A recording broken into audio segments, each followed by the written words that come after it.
The Obama administration touting what it calls a surge in sign-ups. Obamacare enrollment passing the 1 million mark, but that falls far short of the administration's goal of signing up 3.3 million by the end of the year, tomorrow.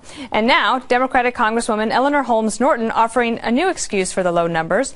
She says that House Republicans have convinced millions of Americans that Obamacare was repealed. Charles Krauthammer is here. He's the author of the New York Times bestseller, Things That Matter. Charles, it's quite an amazing trick to meet only 26% of your goal and still to be able to call it a major success. Well, considering where they started from, which is 0% of their goal. But it's rather comical how Democrats sort of are desperate to find a way to blame the failure of the website and all the cancellations and all the disasters around Obamacare and inside of Obamacare on the Republicans, who, if anything, have the cleanest of hands, having opposed it from day one, having made the arguments way back 2-3 years ago on exactly why it would go wrong in precisely the way it has. It's a bit sad, I think. Democrats ought to be able to come up with a slightly better story. Blame it on the tsunami, maybe, or global warming.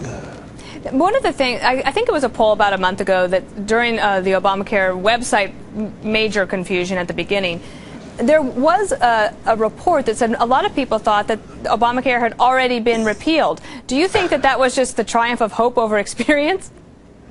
No, I don't think anybody took it seriously.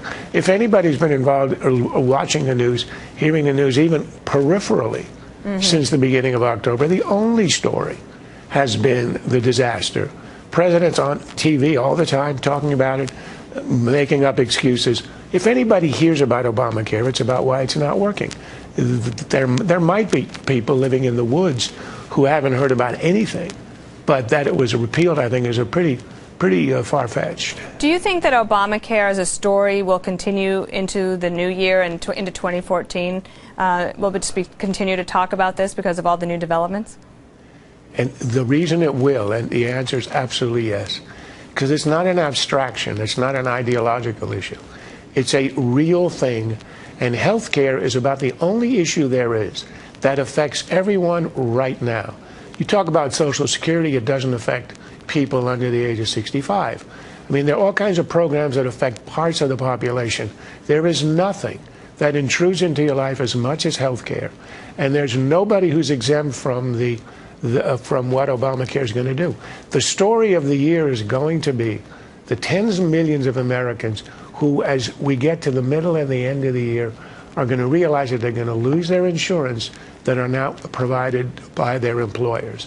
And if you thought that we had problems when the private insurance was canceled, wait until that happens.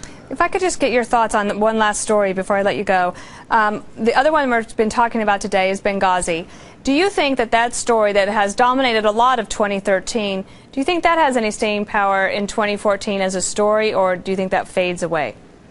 Well, the only reason it has faded in the past and will again is because the mainstream media have no interest in it, understand that it would cast a pretty dark light on the administration, the way it conducted itself, and are staying away. I think it is a real story.